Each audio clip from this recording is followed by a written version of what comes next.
Quelques interventions récentes d'Andrew Tate ont fait parler de lui. Une star d'internet arrêtée en pleine nuit par la police roumaine. Il y a quelques jours, il se félicitait sur Twitter de la pollution engendrée par ses grosses cylindrées, narguant l'activiste climatique Greta Thunberg. Dans le monde entier, Andrew Tate a su faire parler de lui, parfois pour le meilleur, mais aussi parfois pour le pire. Et dans son interview sur l'émission britannique Uncensored, on peut parler du pire. C'est pourquoi dans cette vidéo, nous allons décomposer ensemble 3 habitudes courantes qui peuvent faire en sorte que les autres ne vous apprécient pas, sans même forcément que vous nous en rendiez compte. Puis nous verrons également ensuite ce que vous pouvez faire à la place pour créer instantanément de meilleures impressions vis-à-vis des autres. La première mauvaise habitude qu'on peut observer chez Andrew est de se justifier en parlant de lui-même. Ce premier point n'est pas si évident, parce qu'en réalité, lors d'une dispute, il existe une frontière très fine entre ce qui mérite des excuses de votre part et ce qui n'en mérite pas.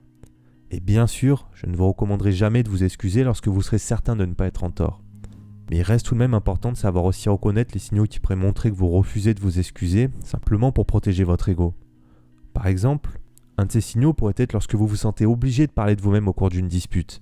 Cela pourrait être un signe que vous avez une part de responsabilité dans la situation.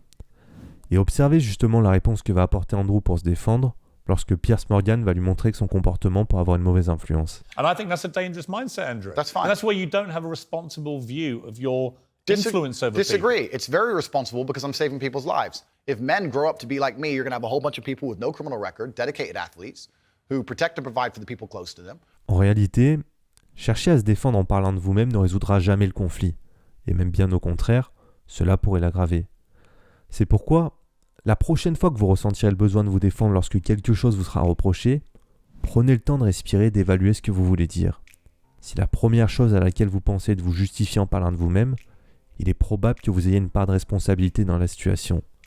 Dans ce cas, au lieu de vous dédouaner toute responsabilité et de vous enfermer dans un débat stérile à coups de « moi-je », offrez plutôt votre volonté de résoudre le problème en écoutant l'autre personne. Ce qui montrera à l'autre que vous êtes une personne responsable et que vous êtes prêt à faire ce qu'il faut pour résoudre la situation. Maintenant, la deuxième mauvaise habitude qu'adopte Andrew est de penser que changer d'avis est une mauvaise chose. On peut l'entendre en parler ici. But that's why I've repeatedly asked you about that line to see if you've changed your position. But the reality is you haven't. It's not about changing positions. I'm a full-grown adult and I stick by the things I say and I'm responsible for them. Si vous considérez que changer d'avis est une mauvaise chose, alors bien sûr vous ne changerez jamais d'avis.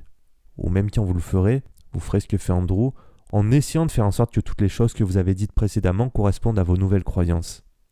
Pourtant, changer d'avis est important pour notre propre croissance. Parce que nous ne sommes plus les mêmes personnes que nous étions il y a 1 an, ou même qu'il y a quelques mois. Nous évoluons constamment. Alors à partir d'aujourd'hui, donnez-vous la permission de changer d'avis si vous n'êtes plus en accord avec votre ancien moi. Et cela ne devra pas signifier que vous avez fait une erreur, ou même que vous avez échoué. Mais cela devra plutôt signifier que vous avez su apprendre quelque chose de nouveau, ou même que vous avez su évoluer en tant que personne.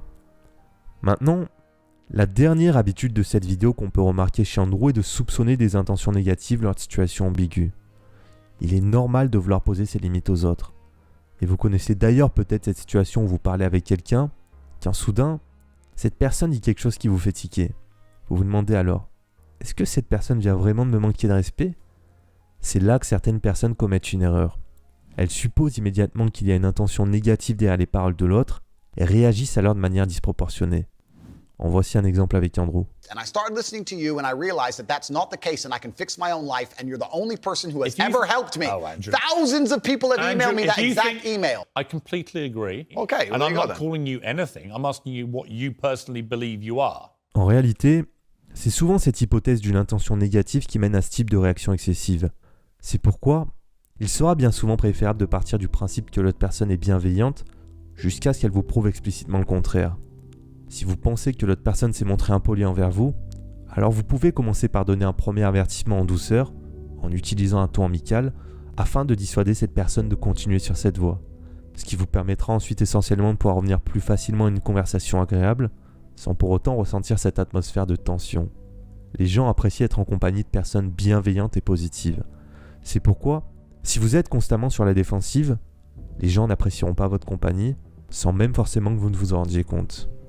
Maintenant, bien sûr, tout ce que nous venons de voir serait beaucoup plus simple à mettre en place si vous pouviez vous libérer de la peur du regard des autres. Mais surmonter cette peur du jugement peut parfois s'avérer être quelque chose de difficile, voire d'impossible pour certains d'entre vous. Alors si vous aimeriez connaître le moyen le plus rapide que je connaisse pour ne plus vivre avec cette peur constante du regard des autres, ma toute nouvelle masterclass vidéo gratuite va sûrement vous intéresser.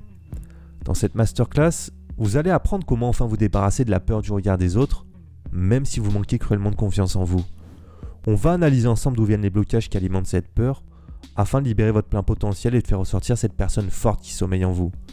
Pour recevoir cette masterclass gratuitement comme plusieurs centaines de personnes l'ont déjà fait avant vous, cliquez maintenant sur le lien à l'écran ou sur le premier lien qui se trouve dans la description de cette vidéo.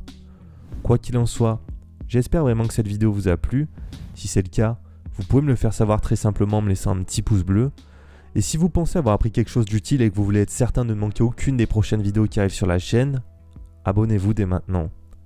En tout cas, merci d'avoir été avec moi jusqu'au bout et je vous dis à très bientôt dans une prochaine vidéo. Ciao ciao.